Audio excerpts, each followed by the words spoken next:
자, 오늘의 요리 재료는 김입니다. 김.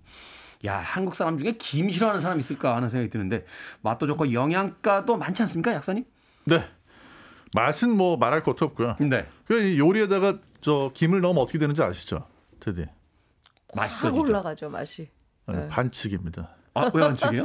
왜냐하면 맛이 너무 좋아지거든요. 네. 그러니까 실제로 김에는 감칠맛을 내는데 우리가 대표적으로 글루타메이트, MSG 생각하잖아요. 되게 이제 멸치 국물로 네. 내거나 뭐 네. 내죠. 뭐 다시마나 뭐 이런 거로 내잖아요. 맞아요. 근데 그 감칠맛을 증폭시켜 주는 게 바로 핵산조미료인데 네. 핵산조미료 성분도 엄청 김에는 같이 들어 있어요. 그러니까 김을 넣는 거는 그냥 뭐 조미료를 투척하시는 거예요. 그러니까 김 넣으면 반칙이죠. 네. 반칙이군요. 저희 경기 남부에서 굉장히 좋아하는 반칙이 이제 김 넣는. 네. 그러니까 야, 왜 간이 안 맞아? 김 넣어. 맛이 안 나? 김 넣어. 아, 이렇게 되는 거군요. 네. 오. 정확히 그렇습니다. 네. 김에는 뭐 한마디로 맛을 그렇게 좋게 하는. 영양가는 네. 어떻습니까? 영양가도 굉장히 뛰어난데요. 일단 건조를 시켜놨기 때문에 단백질이 농축이 돼 있고 이제 당류가 들어있지만 그 당류가 사실은 이제 우리 몸의 그 장 건강에 유익하다는 그런 다당류가 또 많이 들어있고 단당류가 아닌 다당류. 네, 다당류 이런 것들은 이제 그 소화 흡수가 안 되고 미생물의 먹이가 되기 때문에 그렇죠. 장까지 그냥 쭉 내려가죠. 도움이 되고요. 하나만 더 말씀드리면 김이 살고 있는 환경이 생각보다 가혹합니다. 그 물속에서. 물속이고 또 물속에 있다가 또 이렇게 저 물 바깥으로 삐져나올 때도 있고 하기 때문에 해수한테도 견뎌야 되고 바람에도 견뎌야 되고 뜨거운 태양에도 견뎌야 되고 그러다 보니까 항산화 물질이 많이 들어있어요. 네, 그래서 건강에는 대단히 유익한 그런 식품이다 이렇게 얘기할 수 있죠. 그렇군요. 저는 하여튼 예전에도 반찬이 있건 없건 일단 김을 하나 이렇게 까요. 네. 그럼 저희 어머니가 야, 반찬을 이렇게 많이 하는데 또 김도 먹냐는데 김을 밥에다 일단 하나 올리고서 시작하는 게 거의 오래된 습관처럼. 제가 너무 중요한 거 하나를 빠뜨렸는데 김에 또 많이 들어있는 게 비타민 B12. B12. 네, B12는 사실 이 동물성 식품에 많이 들어있는데 근데 김에도 많이 들어있어가지고요. 김 한두 장 드시면은 소고기 손바닥만큼 드시는 거랑 마찬가지 비타민 B12 섭취하시기 때문에 특히 나이 드신 분들일수록 하루에 김을 한두 장은 먹어야 되겠다. 이렇게 생각하시면 아주 좋습니다. 비타민이 많다.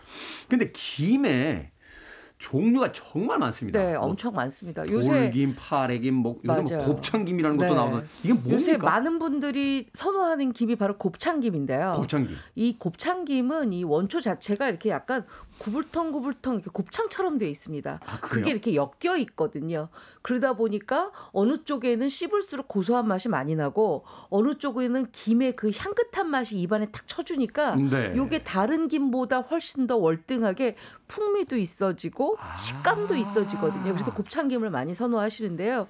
우리가 보통 이제 제일 많이 먹는 건 재래김이라 그래서 일반적인 김인데 여기에 또 돌김을 또 선호하시기도 했습니다. 돌김은 이제 돌에 붙어서 나는 김인데요. 그렇죠. 요게 곱창김보다 훨씬 더 거친 것도 있고 또 곱창김보다 훨씬 더 여린 것도 있어서 이게 교묘하게 이제 엮여져 있거든요. 그래서 풍미는 곱창김과 비슷하나 식감이 곱창김보다는 훨씬 더 입안에서 느껴지는 게 거칠죠. 그래서 돌김을 쓰시고요. 우리가 또 김밥 할 때는 또 김밥김이 있잖아요. 네, 김밥김. 이 김밥김 같은 경우에는 이제 찢어지지 않아야 옆구리가 안 터지니까 그렇죠. 그렇게 하려면 이 원초를 여러 겹 겹쳐서 떠올린 다음에 말리거든요. 그러니까는 다른 김보다는 약간 매끄럽지만 두꺼워요. 그래서 이 두꺼운 것 때문에 우리가 밥을 말았을 때 이게 이제 풀리지 않고 그다음에 옆구리가 터지지 않는 건데 굉장히 단맛은 많으나 우리가 입안에서 느껴지는 식감이 그닥 유쾌하지는 않습니다. 다른 김들은 막 경쾌하거든요. 그렇죠. 굵다, 뭐 얇았다 하니까. 근데 이 김은 그냥 밋밋하죠. 그래서 이런 김들은 이렇게 요소요소마다 만약에 곱창김이다 그러면은 뭐 구워 먹거나 요새 무쳐 먹거나 이렇게 많이 하시고요. 돌김 같은 경우는 무쳐 먹기도 많이 하고요. 우리가 일반 재래김은 뭐 이렇게 들기름, 참기름 섞어 발라서 굽기도 하지만 요새 나오는 이 김밥김 같은 경우에는 요새 김밥이 또 유행이잖아요. 유행이에요. 그래서 많이 쓰이기도 합니다. 그렇죠. 얼마나 안 뜯기는지 하나 이렇게 손으로 뜯었는데 뒷장까지 두룩 뜯어져가지고. 네, 맞습니다. 당황할 때도 있습니다. 그만큼 단단하다는 거죠. 네. 자, 그런데요. 이 대장 내시경, 이 건강검진 받을 때 김 같은 해조류 며칠 전부터 먹지 말라 뭐 이런 이야기를 하더라고요. 이게 왜 그렇습니까? 뭐 소화가 안 되고 이렇게 장내시경 검사할 때 이렇게 방해가 되나요? 네, 일단 완벽하게 소화가 안 되고 남아 있을 수 있고요. 네. 또 하나는 이런 김 같은 해조류는 끈끈한 점액질로 돼 있거든요. 그러니까 이게 물에 젖어 있을 때 이제 좀 달라붙기 쉬워요. 그러면 이제 그게 대장 내시경을 할 때 가리죠, 시야를. 아, 그렇군요. 네네. 이게 말하자면 이제 선명하게 보여야 되는데 네. 그게 잘 안 되니까. 그런데 이 김이 간혹 가다가 이렇게 인스턴트로 이렇게 포장이 돼서 나오면 네. 모르겠는데 네. 어머님이 이제 가끔 이렇게 주신 거 그렇죠. 이렇게 토수로 주시죠. 네, 네. 이 플라스틱 통에 넣어놨다가 네. 냉동실에 넣어놨다가 잊어먹을 때가 있어요. 맞아요. 그래서 오래된 김이 이렇게 발견될 때가 있는데 이거 먹어도 됩니까? 우리가 김을요 일반적으로 이제 실온에 많이 보관들 하시는데 요새는 또 많으면 냉동실에 보관도 하시거든요. 근데 그렇죠. 실온에 보관하실 때 색깔이 보라색으로 변할 때가 가끔가다 있습니다. 보라색. 저는 사실 이렇게 보라색 변하면 과감하게 버리거든요. 왜냐하면 요거는 이제 산화가 된 상태라 네. 색이 변하게 된 거거든요. 네네. 그리고 요게 약간 쩐내가 나요. 맞아요. 그러다 보니까 요거 가지고 어떤 요리를 만들어도 맛이 없습니다. 그 그래서 냄새가 딱 나는 순간은 네. 아 이건 아니다 하는 맞아요. 생각이 보라색으로 변한다. 무조건 버리십시오. 네. 일단은 뭐 냄새를 맡아보면 제일 먼저 알 수 있겠군요. 그럼요. 네. 자, 이 김은 양념장 하나만 있어도 밥 한 공기 뚝딱 다 먹게 되는. 네. 저도 기억나는 게요. 예전에 군대에서 첫 외박 나왔을 때 집밥이 너무 먹고 싶잖아요. 그래서 밥 쭉 하고서 이제 식탁에 앉았는데 찌개가 좀 덜 끓어서 어머님이 네. 찌개 끓이고 계신데 밥 한 공기를 그냥 마른 김 하나로 다 먹었던 그러셨구나. 기억이 납니다. 그때 필요한 게 바로 양념장인데 네. 양념장 만드는 거 간단하게 좀 알려주시죠. 요새 달래 많이 나와 있잖아요. 달래 넣고 넣는 양념장도 굉장히 좋은데요. 막 그거 없으면 그냥 파만 썰어 넣어도 되는데 요거는 파만? 꼭 하셔야 됩니다. 다진 청양고추, 다진 양파가 들어가야지만 양념장이 굉장히 달달하게 맛있게 먹을 수가 있거든요. 김을 싸 먹을 때 우리가 올리고당이라든지 이런 물엿이라든지 당류를 많이 넣게 되면 네. 오히려 맛이 떨어지니까 다진 양파, 다진 청양고추 등으로 단맛을 내는 게 가장 좋고요. 만약에 단맛이 조금 필요하다 그랬을 때는 매실청 같은 청종류 아주 약간만 넣으시는 게 좋은데 국간장과 진간장을 꼭 섞어서 쓰시는 게 양념장의 히든 카드라고 할 수가 있습니다. 국간장과 진간장을 섞어서 쓰고 네. 다진 청양고추와 다진 마늘 좀 넣고 다진 양파. 다진 양파. 네. 그렇죠. 달래가 있으면 달래를 넣어서 그렇죠. 잘 버무려주면 그걸로 충분한 네. 양념장이 된다. 벌써 입에 침이 고이는군요. 이재경님께서 외국인들이 까만 종이 먹는다고 뭐라고 했었는데요라고 하셨습니다. 옛날에 블랙페퍼라고 불렀잖아요. 네. 외국 사람들이. 네. 지금은 안 그렇죠.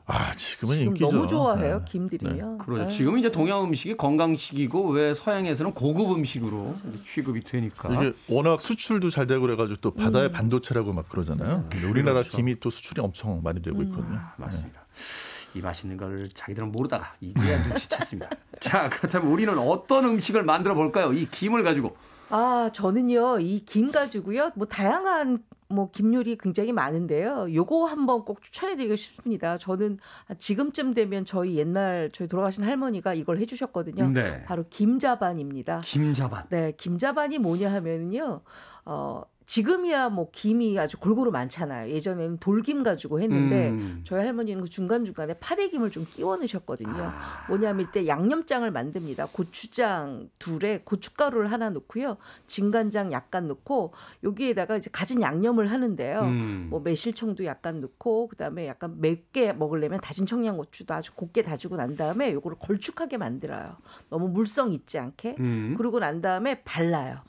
곱창김에 한번 바르고, 김에 발라요? 네, 곱창김에 한번 바르고, 파래김에 한번 바르고, 돌김에 한번 발라서 3겹씩 겹쳐 놓습니다. 네. 그러고 난 다음에 요새는 식품 건조기가 다 있잖아요. 그렇죠. 식품 건조기에 조금 말려주세요. 근데 낮은 온도로 조금 길게 말려주시면 아주 바삭바삭해지거든요. 요걸 가지고 그냥 뜨거운 밥에 찬물 말아서 위에다 딱 잘라서 얹어 먹어도 되고요. 아니면 후라이팬에다 살짝 구워서 술안주로 또 이게 좋습니다. 그래서 요거를 냉동실에 얼려놓고 내가 필요할 때마다 꺼내서 조리해서 먹으면 돼요. 그냥 드셔도 괜찮고요. 약간 황태구이 먹는 듯한 그런 느낌이 드네요. 네. 김 석장을 겹쳐서 맞아요. 그 양념만 발랐다고 5장까지 겹치면 훨씬 더 식감도 좋고 두꺼워서 아주 좋습니다. 건강식으로도 좋을 것 같고 그럼요. 다이어트식으로도 괜찮고. 제가 요거를 외국 분들한테 선물을 해드렸더니 네. K푸드가 이렇게 맛있냐고. 네. 저도 외국 사람 하고 싶습니다. 네. 자, 경기 남부에서는 어떻게 요리합니까? 테디 트렌드라고 좀 해주세요. 트렌드 하면 경기 남부죠. 요새 또 이제 좀 힙하고 핫하고 그런 음식이 또 그렇죠. 들기름 막국수 엄청 인기 아닙니까? 들기름 막국수. 그걸 저희가 파스타를 가지고 김을 가지고 만들었죠. 파스타와 김으로 만듭니다. 들기름 막국수를 만들어요? 그렇죠. 어떻게 만듭니까? 그래서 이태리 남부하고 경기 남부 관계가 있잖아요. 그래서 또 이번에 본인들끼리 서로 모르는 협약 관계가 있죠. 네. 절대 일반적인 그냥 두꺼운 스파게티로는 안 되고요. 카펠린이라고 제일 얇은 그런 스파게티를 준비를 하셔가지고 그거 삶습니다. 삶으면서 한쪽에서는 김을 구우세요. 그래서 삶은 파스타를 이제 그 팬에 옮겨놓고 면수 한두 스푼 넣으시고 저희는 또 계란간장 쓰잖아요. 계란간장으로 살짝 간해주시고. 경기 남부의 자랑 계란간장. 그렇죠. 그다음에 이제 김 구운 거를 푸드 프로세서에다가 잘게 이렇게 좀 갈아주신 거를 그거를 이제 계란간장으로 이렇게 파스타 묻힌 거에다가 거기다 마지막에 김 넣으시고 그다음에 깨 갈아가지고 깨 갈아서 얹어서 이렇게 드시면은 이게 식감은 들기름 막국수랑 대단히 다른데 맛은 또 아주 비슷해요. 파스타지. 그래서 먹으면서 그러네요. 파스타면으로 이제 식감은 좀 다르지만 이제 핵심이 간깨하고 김이 들어가니까 약간 맛은 이 들기름 그 막국수 같은 그런 맛이 향이 난다. 제가 아까 중간에 빠뜨렸는데 계란간장에 넣고 하실 때 들기름도 넣고 물론 하셔야 되겠죠. 그 정도 뭐 저희가 다 이해합니다. 경기 남부의 요리 방식에는 저희가 한두 가지 이렇게 첨가해서 완성을 하는 게. 자, 밥 반찬으로 김무침만한 게 없는데 간단하게 김무침하는 방법. 김무침 제 너튜브에 김무침이 벌써 153만 조회수가 있거든요. 근데 이 김은요 사실 잘게 부습니다. 근데 잘게 부술 때는 프로세스에 하시면 설거지 하셔야 되잖아요. 비닐에 넣고 그냥 대강 부숴 놓습니다. 그러고 난 다음에 거기에다가 국간장과 진간장을 2대1 비율로 넣습니다. 국간장이 조금 더 많아요. 그리고 고춧가루 조금 넣고요. 다진 파, 다진 마늘 넣고 여기에는 들기름이 2큰술이 들어가면 참기름은 2분의 1큰술만 넣습니다. 그래서 조물조물 묻혀서 수분기를 조금 가미를 시켜주면 아주 맛있는 김무침으로 드실 수가 있습니다. 아주 간단하면서도 그 식당에서도 그 밥 먹을 때 이거 좀 나오면 맛있죠. 그렇죠. 찌개나 이런 거 나오기 전에 먼저 손 가게 되는 게 바로 그 김무침 같은 거. 맛있죠. 특정 지역에 가니까 김국도 먹던데 이거 어떻게 먹습니까? 김국은 제주도에서 많이 김국을 먹거나 아니면 아랫지방에서 많이 먹는데요. 이거 그냥 뭐 다시마 우린물이나 멸치 우린물 아니면 새우 우린물 끓인 거에다가 팔팔팔 끓여서 파하고 마늘 넣고 먼저 식감을 살리고 난 다음에 나중에 이제 김을 넣습니다. 근데 잘게 좀 부셔서 넣으면 김가루가 이렇게 뿌려지면서 차분하게 가라앉거든요. 그래서 오래 끓이지 말고 한 1분 정도만 바르르 끓여서 잡수셔야 김향, 김맛을 다 느끼실 수가 있습니다. 김이 너무 퍼지지 않도록. 그렇죠. 1분 정도만 그렇게 해주면 됩니다. 경기 남부에서는 이 그 김 어디다 주로 많이 넣어서 먹으면 맛있습니까? 저희는 김밥이죠. 김밥이요? 그런데 저희 좀 반항적이잖아요. 그래서 돌김 가지고 김밥을 만들고요. 돌김으로요? 돌김으로 만들고 그다음에 멕시코 사람들 타코 먹을 때 우리나라 사람하고 다른 게 뭔지 아세요? 모르죠. 원형으로 안 만들고 그냥 벌린 채로 먹거든요. 맞아요. 멕시코 갔을 때 길거리에서 먹는데 그렇게 먹더라고요. 거기서 저희가 영감을 받아가지고 저희도 김밥을 그냥 터진 채로 먹습니다. 가운데다가 소세지 큼지막하게 넣고 계란치단 넣고 해서 터진 상태로 맛은 최고입니다. 멕시코 타코에서 저희가 영감을 받았어요. 맞아요. 김밥이 꼭 그렇게 정갈해야 된다라는 선입견만 버리면 우리가 아주 거칠게 싸서 그냥 거칠게 먹을 수도 있고 그게 바로 경기 남부죠. 그게 바로 경기 남부. 하다가 잘 안 돼도 경기 남부, 잘 돼도 경기 남부. 경기 남부는 정말 너그러운 곳이 아닌가 하는 생각을 해보게 됩니다. 자, 밥식 먹을 식자리에서는 약학다식. 오늘의 재료는 김이었습니다. 이보은 요리연구가 정겨운 역사와 함께했습니다. 고맙습니다. 고맙습니다. 감사합니다.